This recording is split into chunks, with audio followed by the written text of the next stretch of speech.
we're back. So I am reading from the book Open Neuroscience Initiative, put together by Austin Lim. It's actually a really cool thing. It's a free, openly available neuroscience resource.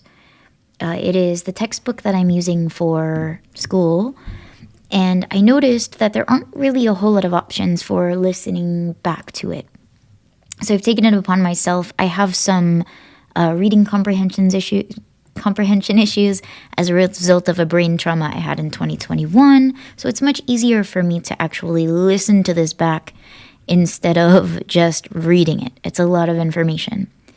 As I go through this, this is only my second chapter that I'm going to that I've been putting together because I wanted to see if this was even valuable to anyone except for myself. Today I'm reading chapter 3 and 4. Cellular Anatomy of the Nervous System is the place that I am starting.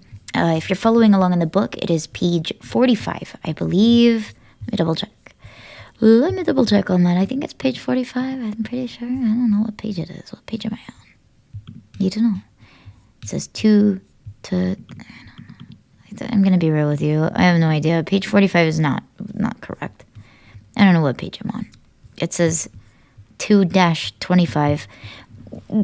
But I digress. This is a beautiful resource. I am very happy to say that this is free. It's available. I've put the link in the description here. I'm also utilizing this time to get better at editing software. So let's dive right in. It's chapter 3, starting Cellular Anatomy of the Nervous System. I'm also doing chapter 4 as well.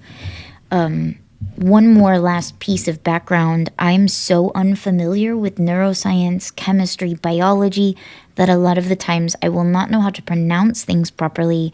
I will take the time to go look it up. And I understand that can be frustrating for some people that are way ahead of me to listen to me, like, try to figure it out and type things in. I'll try to make it as short and sweet as possible, but I do think that that's a valuable part of the learning process as well. Here we go. Chapter 3, Cellular Anatomy of the Nervous System. Dun, dun, dun. Again, Austin Lim, PhD at DePaul University, and the editor was Katie Willis, PhD at University of Oklahoma. Hey, represent. For the majority of human history, the only way we were able to study the structure of the brain was with crude, butcher-like methods. Wait for a person to die. Saw a giant hole in the top of the skull, take the brain out, and slice it into pieces to see if there was some correlation between the way the brain looks and the way they died. With these methods, only major changes in gross anatomy would be observed, such as resulting from severe birth defects or trauma. Brain analysis methods were embraced by the scientific adoption of light microscopy. Here's the first one. We're going to look up microscopy. I'm not familiar with the word, so let's look it up. Microscopy.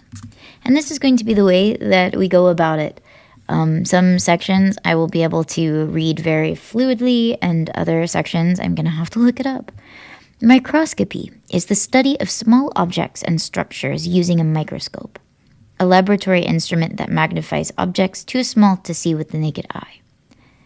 Okay, so it's the study of small objects and structures using a microscope. Microscopic studies of sorts. Okay, so backing it up. Brain analysis methods were enhanced by the scientific adoption of light microscopy.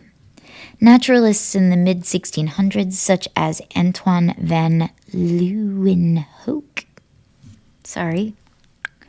Jan Swammerdam, and Robert Hooke began looking at biological substances up close, and the brain proved to be a complex and interesting sample of tissue. A major advancement in the study of neuronal morphology came about in the late 1800s. The Italian anatomist and biologist Camillo Golgi, sorry if I get that wrong, identified a shortcoming with the cellular analysis techniques of the time. Structures in the CNS, again, central nervous system, were impossible to distinguish from one another. The cells in the brain were so densely packed together that it became difficult to identify which cellular material belonged to which cell. Golgi, let me look this name up really quick to make sure that I don't mess this up the whole time. Camillo Golgi. Camillo Golgi. Fantastic. Golgi came up with a new technique using a silver compound that caused the silver to precipitate inside the cell membranes. However, not every cell took up the silver. Instead, only a small fraction of neurons, maybe 1% or even less, were completely stained in black, which stood out remarkably well against the light yellow background of the surrounding tissue. This reaction, initially called the black reaction, is now known as the Golgi stain. Despite being more than 100 years old, we currently don't know the mechanism by which the silver stain is taken up into the neurons, or what determines why cells take the stain and others don't. Why some cells take what determines why certain cells take the stain and others don't. Because of the great contrast between cell and background, every single part of the neuron was completely filled, allowing Golgi to do drawings of the morphology of this nervous tissue.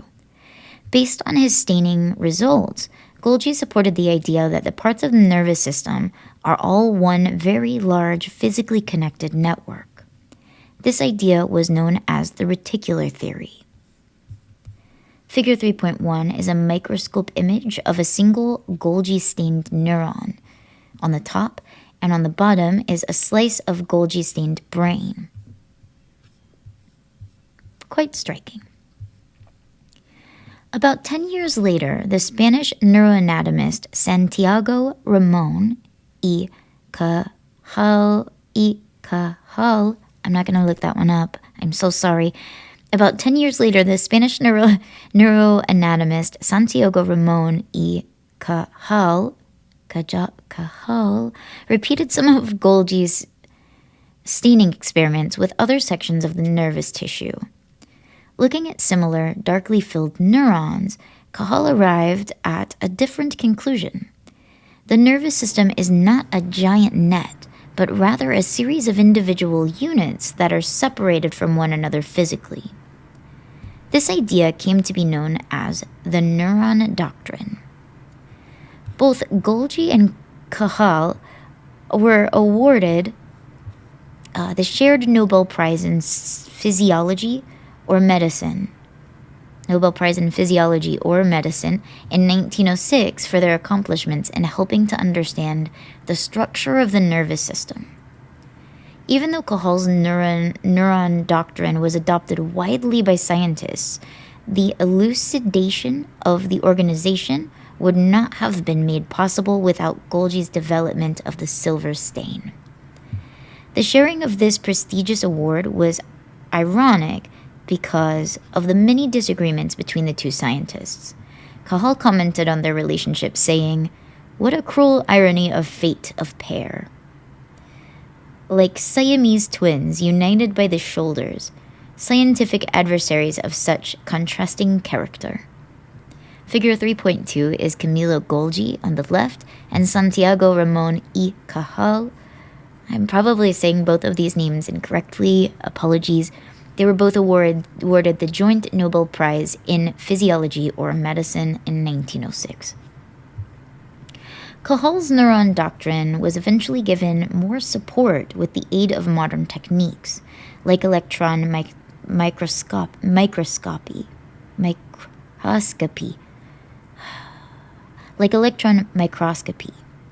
that are capable of physically seeing the distance between two neurons.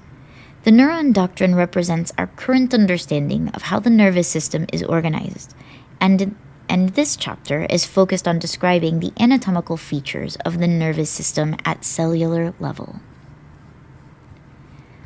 Alright, so now we've gotten to the point. I'm about to start chapter 3 officially. That was just the introduction. If the way that I read annoys you, I apologize. This is the best that I can do with my very limited neuroscience knowledge. I will be mispronouncing things. I will be looking things up in the middle, and some will find that distracting. I'll do my best to mark down the sections in the description of this video, and I hope that this is helpful to anyone. Otherwise, it's helping me. And away we go.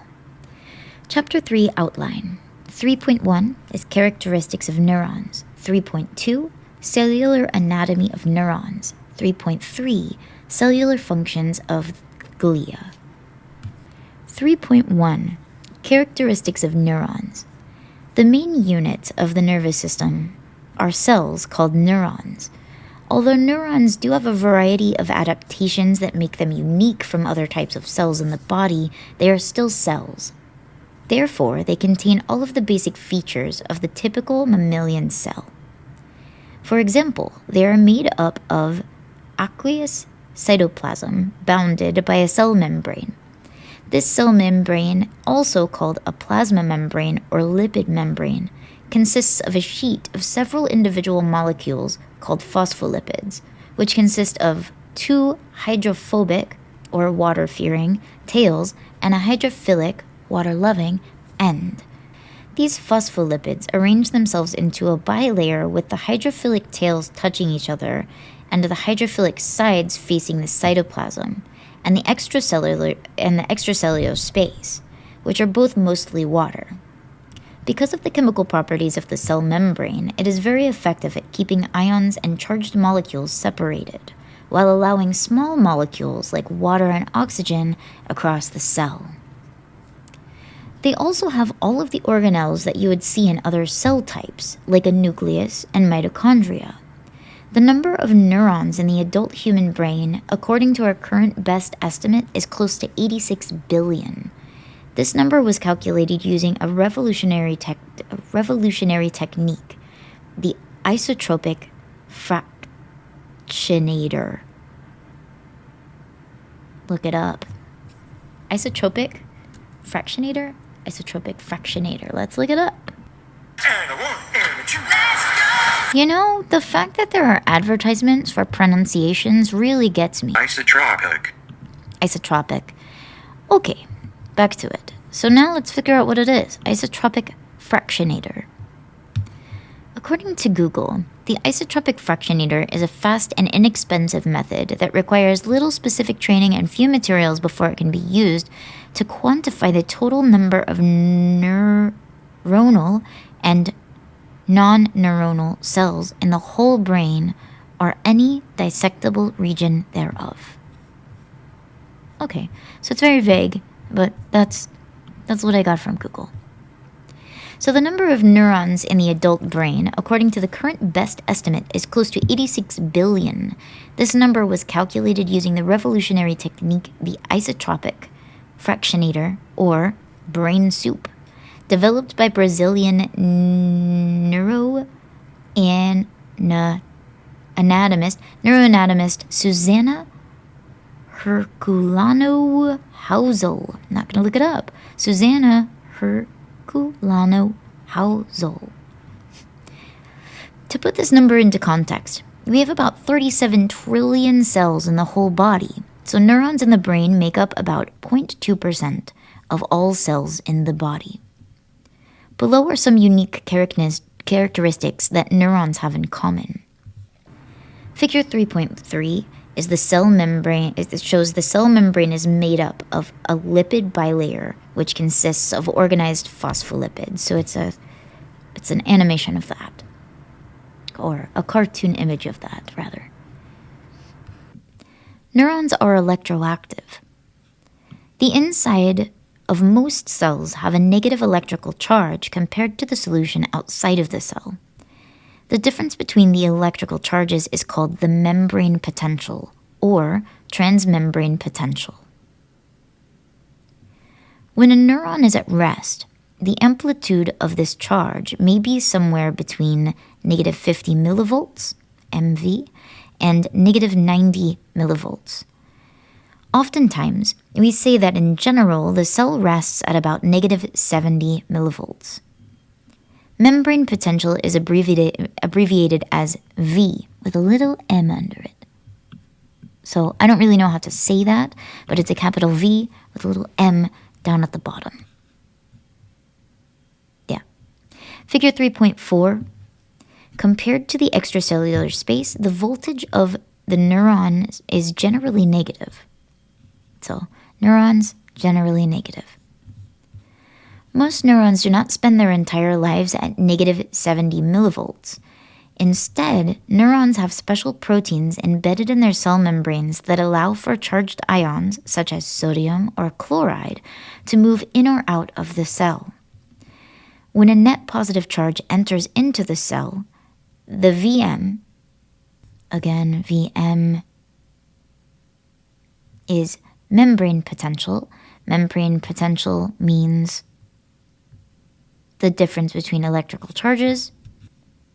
When a net positive charge enters into the cell, the VM becomes more positive.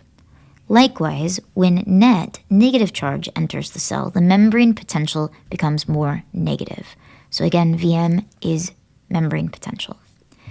The membrane potential of a neuron can go from negative 70 millivolts to positive 45 millivolts and back to negative 70 millivolts in as quickly as 2 milliseconds. Neurons are not the only electroactive cells in the body. Our lives depend on cells in the heart that are also capable of changing in potential as they respond to rhythmic electrical impulses that drive our heartbeat.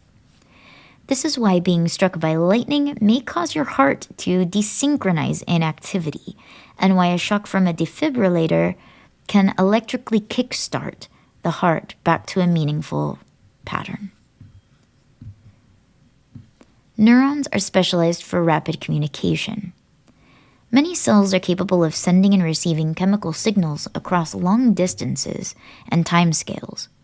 But neurons are able to communicate with a combination of electrical and chemical signals in a matter of milliseconds. Additionally, the shape of neurons and the organization of the neurons on a microscopic level make them effective for sending signals in a very specific direction. Many neurons have an incoming, receiving end and an outgoing, sending end. The placement of one neuron next to the correct partner is very important, and many chemical signaling systems are in place to ensure that the developing nervous system is properly wired together. So that was another unique characteristic that neurons have in common. Another one is neurons are forever cells. We are constantly replacing non-neuronal cells. For example, the cells in our bones replace themselves frequently at a rate of about 10% each year. Our body makes new skin cells to replace the dying skin cells on the surface so that we have a new skin every month. The cells along the inside of our stomachs, exposed to every harsh acidic conditions, get replaced about every week. About 100 million new red blood cells are created every minute. On the other hand, the mature nervous system generally does not undergo much neurogenesis, which is the creation of new neurons. The neurons that we have after development are the ones that we will keep until we die, and this permanence of neuronal count makes them different from almost every other cell in the body. However, the idea of adult neurogenesis is a topic of debate among neuroscientists, since some areas like the olfactory system and the hippocampus display new nerve cell production. In Figure 3.5, the handle of George Washington's axe breaks and is soon replaced. Later, the head breaks as well. Is the axe still George Washington's axe? This paradox is similar to the cells of our body, which are replaced frequently, with neurons being the exception. But neurons can change. Even though new neurons are not created in most areas of the brain, neurons still have the capability to change their structure and function. Some of these changes, such as physical changes to the structures of the input sites of the neurons, are believed to last for a lifetime. We use the word plasticity to describe the ability for the brain to alter its morphology, derived from the Greek plastikos, meaning capable of being shaped or molded. Think of plastic surgery, where a person changes their physical appearance. See Chapter 13 for learning and memory. Also, neurons do have the capacity to repair themselves to some extent. Neurons of the PNS, which again is peripheral nervous system, may get injured or completely destroyed as a result of trauma to the body. Afterwards, those injured neurons can regrow to connect once again with their original partner. This regrowth seems to depend on a few chemical signals that the body produces, such as nerve growth factor and brain-derived neurotrophic factor. However, this process is often very slow and does not always successfully restore the nervous system to the way it was pre-injury. 3.2 Cellular Anatomy of Neurons. In figure 3.6, the basic anatomy of a neuron, and there is a figure that pictures synapse, dendrites, soma, axon. The main function of neurons is to use changes in electrical properties in order to communicate with the connected cells. This communication usually moves in one direction, and we will use this pathway as an outline for discussing the anatomical structures of the neurons. Dendrites. Information first enters the neuron through the dendrites, the branch-like extensions that protrude from the cell body.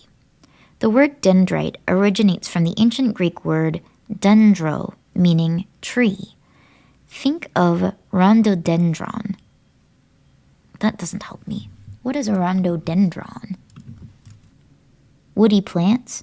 Rhododendron is a very large genus of about 1,024 species of woody plants. I feel like perhaps that's not what we're talking about. Okay, we're going to move on because I feel like I understand it. Again, the dendrites are the branch-like extensions that protrude from the cell body. It's the Greek word dendro, meaning tree. Dendrites look like the branches of a tree. They reach outward, away from the center of the cell body, generally getting thinner the farther away you look. Figure 3.7, the dendrites are the highly branched input sites of the neuron. They are named because of their resemblance to trees. So I guess it would make sense. I guess the rhododendron, I guess the thinking of rhododendron makes sense. Because it's trees. It's a bunch of trees. It's a big genus of trees. Moving on. Along the dendrites of some neurons, it is possible to see tiny protrusions of cell membranes that stick out from the main dendrite. These bumps are called spines. Spines can roughly be classified based on their approximate shape, thin, mushroom, and stubby being some of the more easily recognizable forms. A spine may be about 100 nm, which I believe is nanometer, but I'm not sure about what. A spine may be about 100 nm in diameter, making it smaller than the wavelength of visible light. With a total volume of about 0.1 femtoliter, 1/10 quadrillionth of a liter. Okay, let me back that up. On a dendrite, some of the neurons, I'm summarizing, on a dendrite, some of the neurons have tiny protrusions called spines. They look a little bit different. Some of them have recognizable forms. A spine may be about 100 nm in diameter, making it smaller than the wavelength of visible light, with a total volume of about 0.1 femtoliter, which is the same as 1/10 quadrillionth of a liter. Very, very small. Chemical signals released by another cell are received by the dendritic spines, and so each spine may represent an input site of communication. Some cells, like a pyramidal, looking it up. Pyramidal neurons. Pyramidal. Chemical signals released by another cell are received by the dendritic spines, and so each spine may represent an input site of communication. Some cells, like a pyramidal neuron in the hippocampus, may have more than 30,000 spines, indicating that one cell may detect information from several incoming cells. We believe that the spines are one of the most important sites where the nervous system is able to change. For example, neurons change shape after exposure to various environmental conditions, such as stress or exposure to drugs. Tiny changes to the surface of the neuron at the level of dendritic spines is an example of plasticity. Dendritic plasticity is thought to underlie the reason that we can learn new facts or maintain memories about our childhood over long periods of time. Some set of tiny submicroscopic changes to the morphology of dendritic spines may represent a single complex memory that you form. That's very cool. It really kind of paints a picture on how delicate this whole system is. Figure 3.8 pictures tiny extensions of cell membranes on dendrites called spines. They can be classified based on their shapes and sizes. Oh, cool. Some of them are Podia. I'm going to have to look that up when we get to it. Long, thin, stubby, mushroom, branched. They look pretty significantly different. So that's good. Should be easy when we get there. A neuron does not need spines for receiving information or for plasticity to take place. Many cells lack spines, but are still capable of permanently changing. The input site may be anywhere along the dendrite, or even at the cell body or the center of the neuron. Cell body, or soma. Information that arrives through the many dendrites of a neuron eventually filters into the cell body, or the soma, of the neuron. Somata, plural of soma, vary in size. Now let me look up the pronunciation of that because I'm not quite sure that that's correct. So, somata? Somata. Okay, so that's the Oklahoma coming out. So let's back it up a little bit. Cell body, or soma.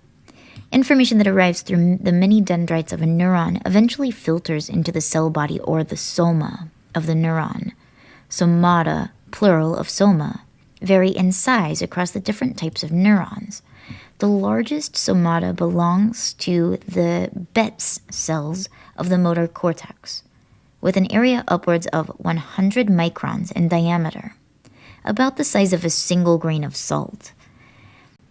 On the opposite end of the spectrum, granule cells of the cerebellum are so densely packed so that they make up more than 70% of all neurons in the brain, maybe 4 microns in diameter.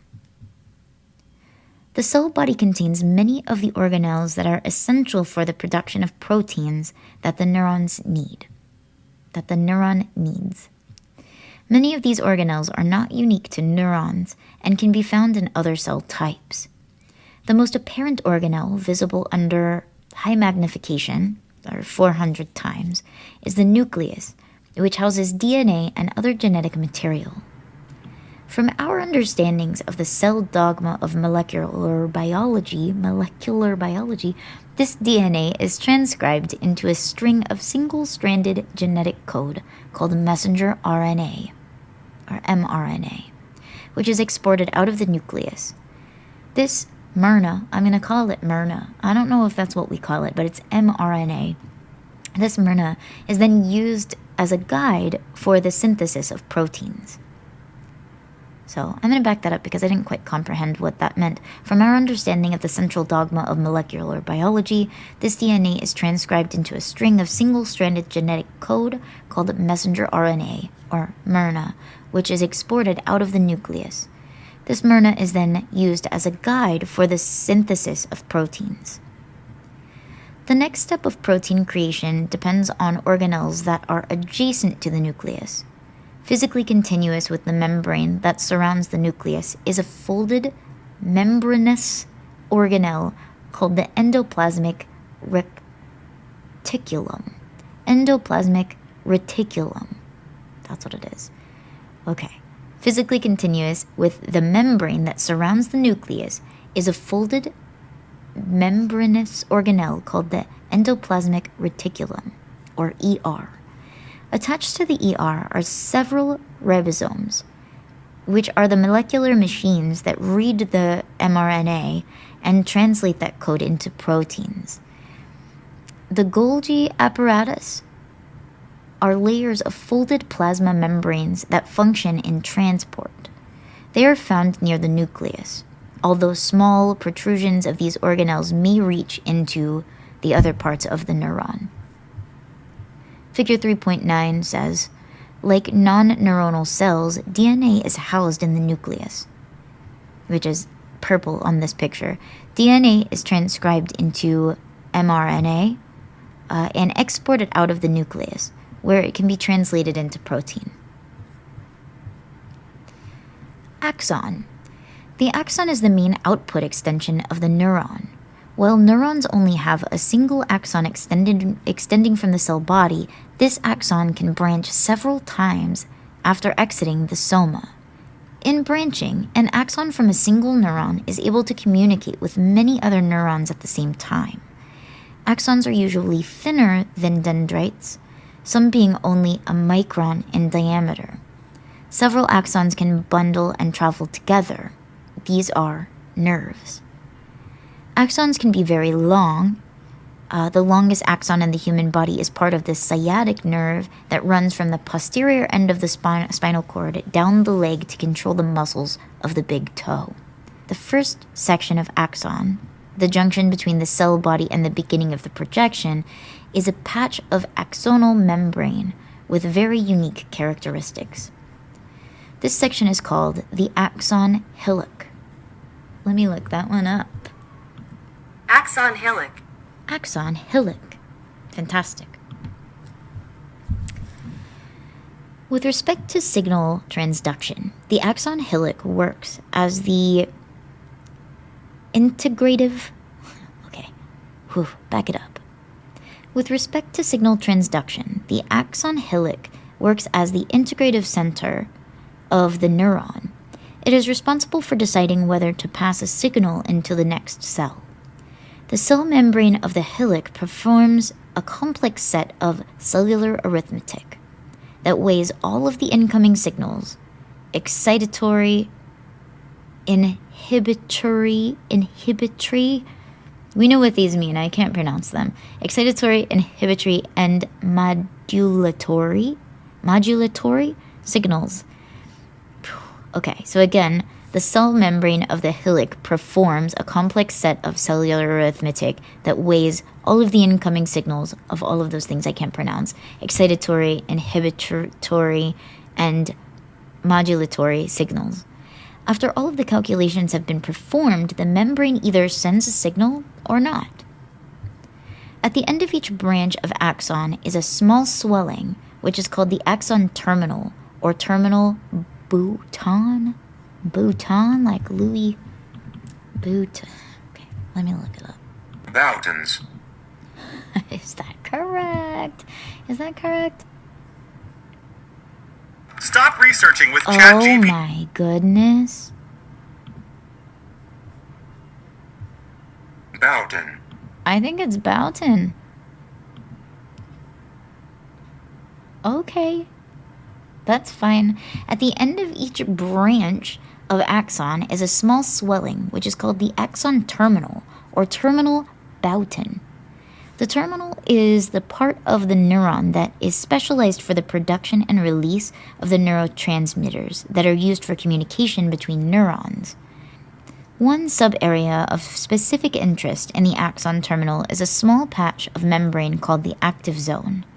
Embedded in the cell membranes at the active zone is a variety of proteins that are important for the process of neurotransmitter release. Also, figure 3.10 at the top of the page says the axon hillock acts as integration center that sums up all the excitatory, and inhibitory. I can't pronounce these words, but again, we're going back to it, and it shows a visual representation of it. Axon hillock is responsible as an integration center for all of those things and decides on a binary output called the action potential. I'm not going to focus too hard on the pronunciation of those words right this moment. On the next page, figure 3.11 says neurons, are pictured in green, extend as a single axon from the soma, which again is cell body, which can branch extensively. It's actually a very cool picture, so it shows cell bodies and how these things branch off. Inside the axon, most of the proteins synthesized in neurons are created in the cell body very close to the nucleus, where the mRNA that is exported from the nucleus is able to easily interact with the rough endoplasmic reticulum and the ribosomes. Inside the axon, most of the proteins synthesized in neurons are created in the cell body very close to the nucleus, where the mRNA that is exported from the nucleus is able to easily interact with the rough endoplasmic reticulum and the ribosomes. But some of these proteins are needed far away from the cell soma, at an axon terminal, for example.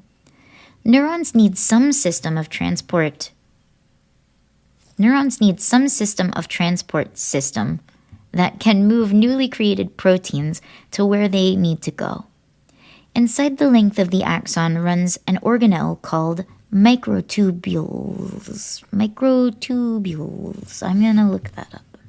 Microtubules. Yeah. The cells use motor-like proteins that can carry other proteins along the microtubules. When the substances are transported away from the cell body, it is called anterograde transport, while the process of moving proteins toward the cell body is retrograde transport. Another important organelle that is found along the length of the axon are neurofilaments. These organelles are made up of several different proteins that serve as a cellular scaffolding that helps keep the structure of the axon intact. Mature neurons can be very dense with neurofilaments, which increases the diameter of the axon. Within a terminal are a number of vesicles, small spherical packages made of cell membrane that are coated in special proteins. Within these vesicles are the molecules that the neurons use for chemical communication. When the action potential travels down the axon and reaches the axon terminal, the cell membrane changes in electrical charge, and this causes vesicles to fuse with the inner membrane of the neuron. During fusion, the vesicular membrane merges with the cell membrane at the axon terminal, causing the contents of the vesicle to be released outside the cell. Outside of the axon, some neurons have a special modification surrounding their axon called myelin sheath. Myelin is comprised of several tightly wrapped layers of cell membrane that encompasses a short section of the axon. Myelin might be wrapped as many as 250 or 300 times around a single section of axon. Myelin does not extend fully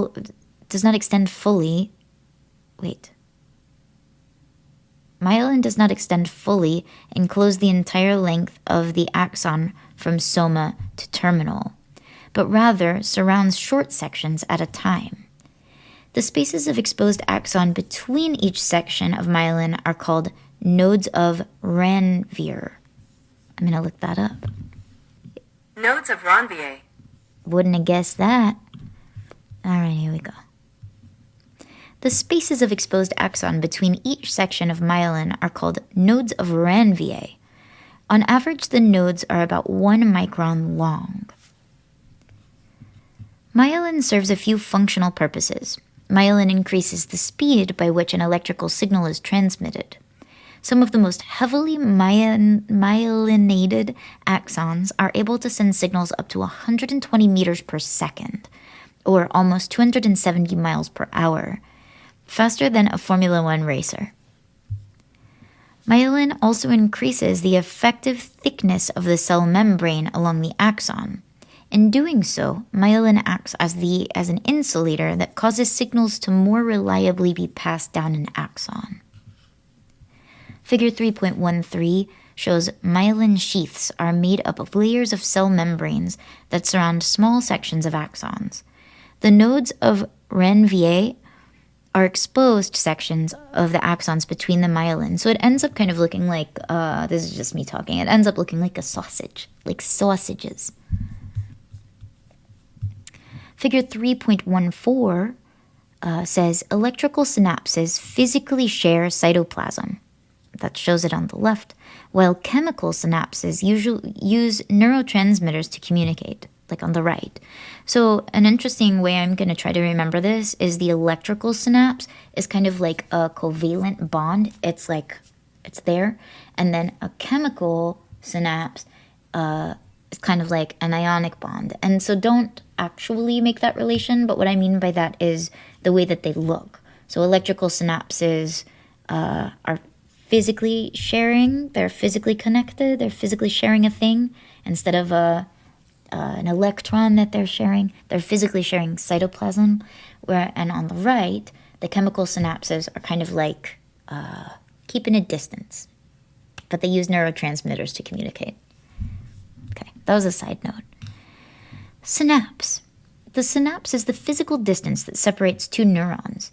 In agreement with Cahal's neuron doctrine, the nervous system is not made up of a single cell with a giant shared cytoplasm, but rather a series of neurons in close proximity, separated by a gap of extracellular space.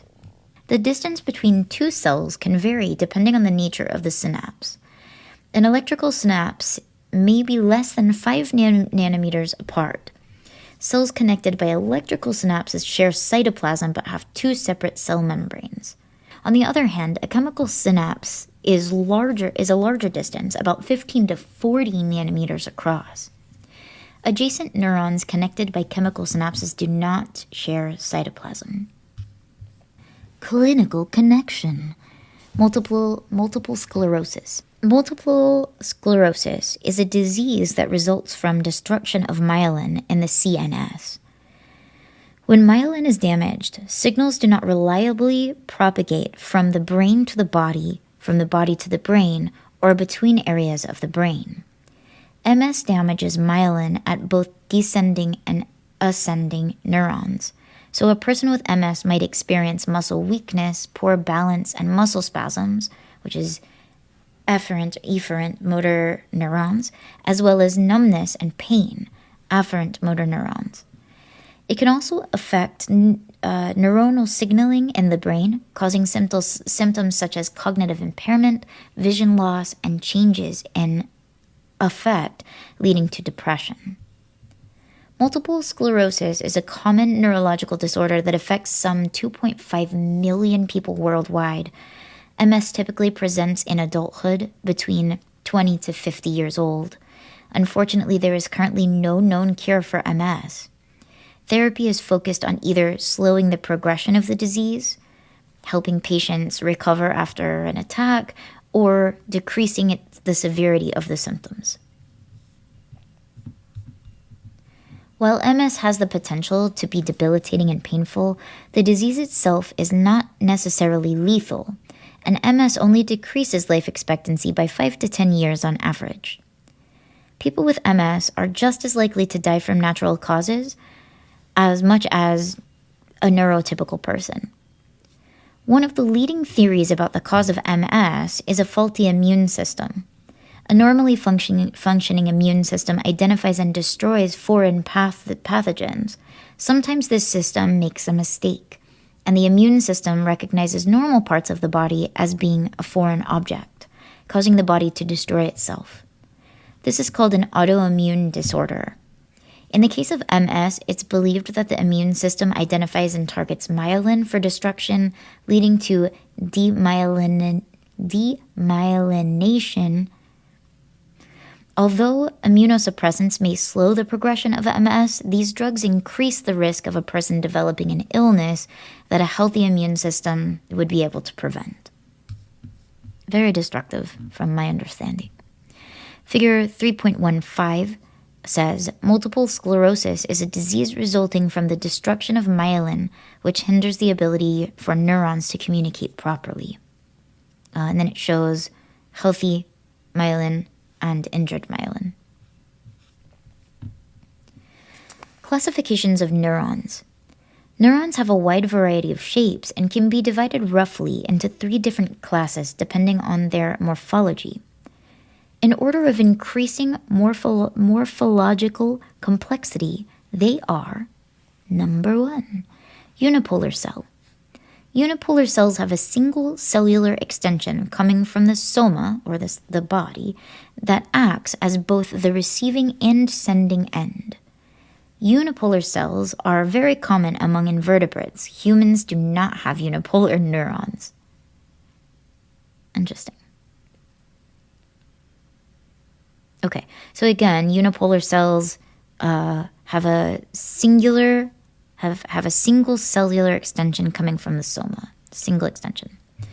Number 2, a bipolar cell can be implied from the name, has a single dendrite and a single axon. They are not very common, but can be found in human sensory systems, such as in the eye, or the signaling pathway connecting the ear to the brain. Number 3, multipolar cell. Multipolar neurons have several dendrites and one single axon. These cells are the most common among all the neurons in the human nervous system. Most drawings of neurons you will see in this book are multipolar cells. And then figure 3.16 says neurons can be classified based on their morphology. And it shows a unipolar cell, a bipolar neuron, a unipolar neuron, a bipolar neuron, and a multipolar neuron. And honestly, they look the way they sound. So it's uni, bi, multi. That they look just like they sound.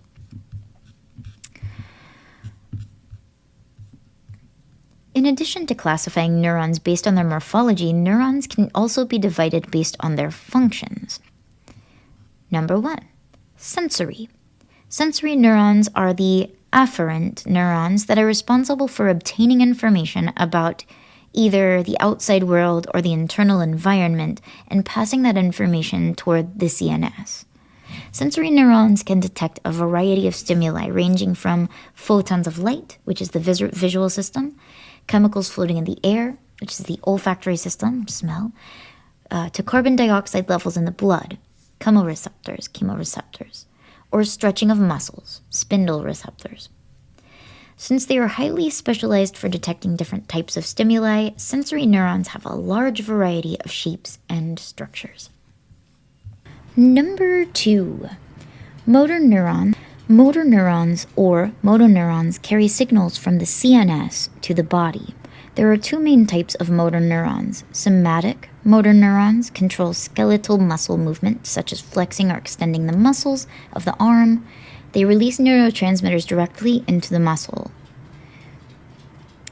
Autonomic motor neurons, on the other hand, release neurotransmitters into a clump of neurons outside of the CNS called the autonomic ganglion, which then signal to smooth muscle, cardiac muscles, or glands. Number 3, interneuron. Interneurons exist as a relay between the sensory or motor neurons and the CNS, or between each other. They represent a very broad class of neurons and make up an important part of reflex circuits, such as the knee-jerk response.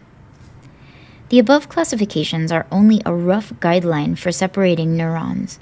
As with most biologists, neuroscientists enjoy classifying cells based on their properties.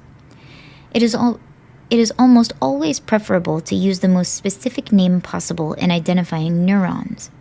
Many cells have been identified based on the way they look, like chandelier cells, some named on the neurotransmitter released: cholinergic interneurons. One second. Cholinergic.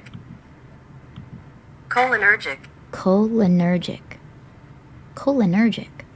Many cells have been identified based on the way they look, like chandelier cells, some named for the neurotransmitter released, cholinergic interneurons. Some named by where they're found, cerebellar granule cell, and yet others named based on the person who discovered them, like cells. I'm not going to look that one up. We're going to keep going. Figure 3.18. Neurons can also be classified based on their function, and it shows sensory neuron, motor neuron, and interneuron. Visualizing the synapse. Synapse. Visualizing the synapse. The original microscopes that Van Leeuwenhoek used to visualize cells and microorganisms relied on the transmission of light to see objects up close. For us to be able to see objects, light needs to bounce off the intended target. Light particles travel in a wave, and if the object we intended to visualize is smaller than the wave, then the wave should pass right over the object. The shortest wavelength of visible light is around 380 nanometers, so light microscopy is limited to visualizing objects in the micrometer or larger range. A 2,000 times magnification with the best possible lenses. In the early 1950s, a group of scientists developed a technique called electron microscopy, or EM. In EM, a beam of electrons is aimed at a sample in a vacuum, and the reflection of those electrons can be collected and detected with a computer.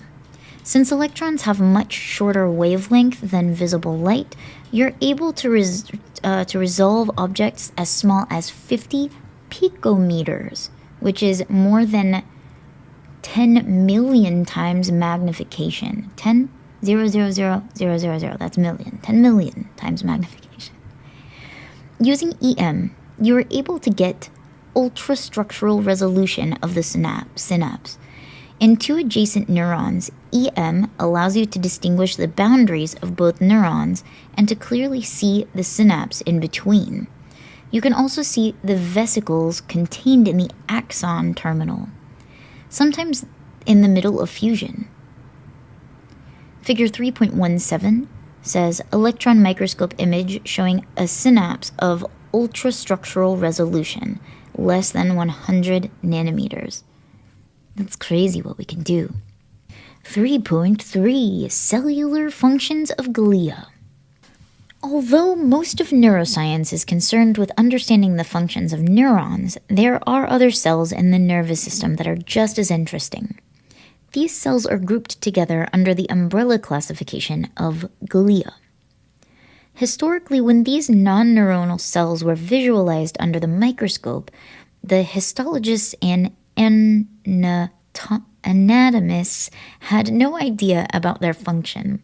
They were seen all around the neurons, so the assumption was that these cells were structural elements, a sort of living glue that held the nervous together.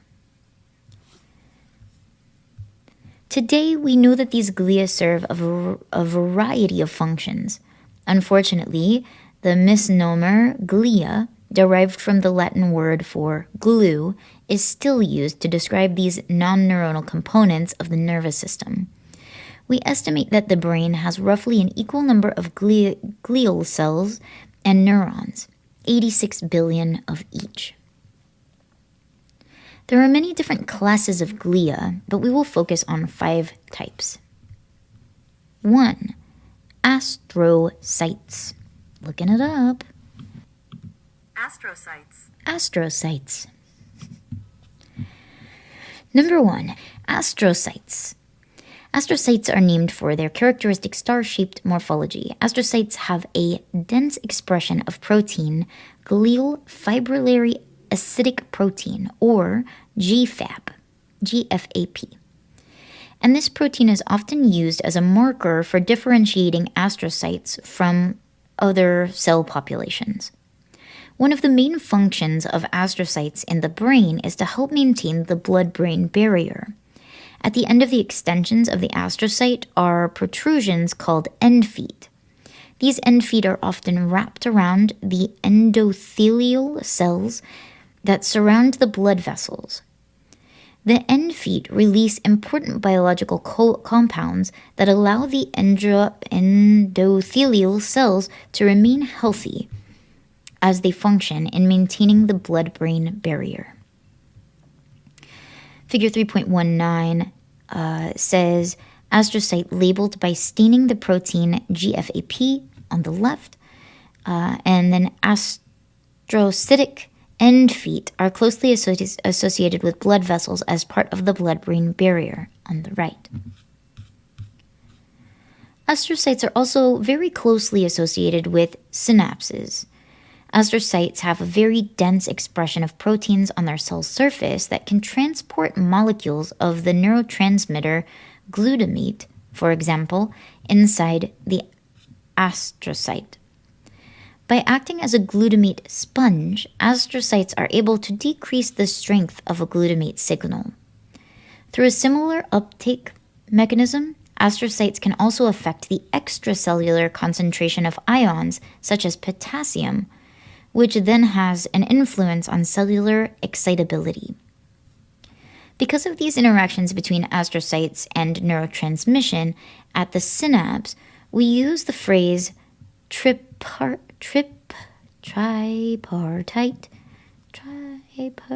it up. Tripartite. Because of these interactions between astrocytes and neurotransmission at the synapse, we use the phrase tripartite synapse to refer to the three components of a synapse: the presynaptic neuron, the postsynaptic neuron, and the astrocyte. Astrocytes also synthesize and produce a variety of trophic factors, which are helpful molecular signals that serve several different functions. For one, trophic factors signal to neurons that the neuron should continue to live, or that specific synapses should be maintained. They help guide the neurons as they reach out, forming synapses where appropriate. Alright, before we do this one, I already know I'm going to need to look it up. Oligodendrocytes. Oligodendrocytes. Number 2, oligodendrocytes. Oligodendrocytes only exist in the CNS. Their name is derived from their morphology. Oligo refers to a small number. Think oligarchy, a government ruled by a few people. And dendro refers to tree, like rhododendron. Each oligodendrocyte has a few branches that reach away from the cell body. The main function of the oligodendrocytes is to add a layer of myelin around the axons of nearby CNS neurons. A single oligodendrocyte is able to myelinate up to 50 segments of axons. As cells that produce myelin, they are responsible for increasing the conduction speed of nearby neurons as they send signals. When the oligodendrocytes begin myelinating, they are able to produce almost 3 times their weight in membrane per day. By maturity, the oligodendrocyte supports cell membrane that is 100 times the weight of the cell. Due to the need to support such large amounts of myelin, it's estimated that they have the highest metabolic rate of any type of cell in the brain. Figure 3.21 is an oligodendrocyte, and it says oligodendrocytes are capable of myelinating multiple axon segments at once. You know, I won't be sad if I never have to say oligodendrocyte ever again in my life. Number 3, Schwann cells. Schwann cells are named after a German biologist who first discovered these glial cells. He found that there are cells that are wrapped around the axons of nerve cells that project toward muscles, myelin. These Schwann cells can only be found in the PNS. The main action of Schwann cells is to provide a section of myelin sheath for PNS neurons, and in this way, they function similarly to the oligodendrocytes. Schwann cells produce only a single section of myelin, compared to oligodendrocytes, which myelinate multiple sections. Schwann cells also function in the regeneration of injured axons. When nerves in the PNS are damaged after trauma, Schwann cells rapidly mobilize to the site of injury. Here, the remaining loose myelin hinders the regeneration process, and the Schwann cells destroy the extracellular membranes. Schwann cells also produce signaling molecules that guide the injured axons to the correct targets, which helps the axon regrow. Figure 3.22 says Schwann cells myelinate a single segment of an axon in the PNS. That's an image of that happening. On the bottom, they also contribute to regeneration of injured nerves. It's kind of a cool picture. Number 4, microglia. Microglia are a bit different from the other glial cell populations. For one, microglia are more immune cells rather than neural. They act as cellular scavengers that travel through the brain and spinal cord. It is estimated that microglia make up 10 to 15% of all cells in the brain. As immune cells, microglia identify and destroy clumps of proteins, dead dying cells, or foreign pathogens that enter into the brain after an injury to the CNS, like a traumatic blow to the head. Microglia rapidly react to the area of the insult.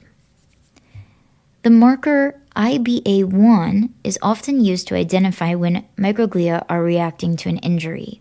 So I guess that's it's a thing that's present if you're looking at if there was an injury or something like that. IBA1 is used to identify when microglia are reacting. Number 5, epididymal, that's what it is, epididymal cells. Along the inside of the ventricles are lining of glia called the epididymal cells. These epididymal cells are columnar.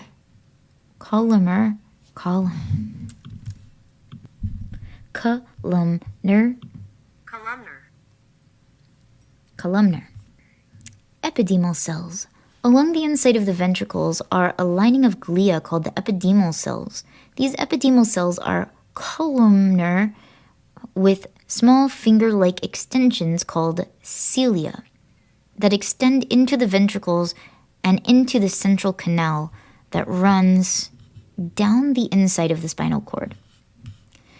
Epididymal cells produce CSF, which is spinal fluid, cellular spinal fluid. In total, the body can make about half a liter of CSF each day, a little more than 2 cups. The epididymal cells are part of a structure called the choroid plexus. Choroid plexus.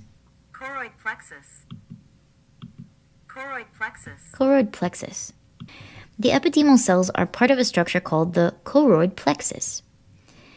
The network of blood vessels and cells that form a boundary between the blood and the CSF. Figure 3.24 is epididymal cells line the inside of the ventricles and produce cerebral spinal fluid. And that, my friends, was chapter 3. To be continued.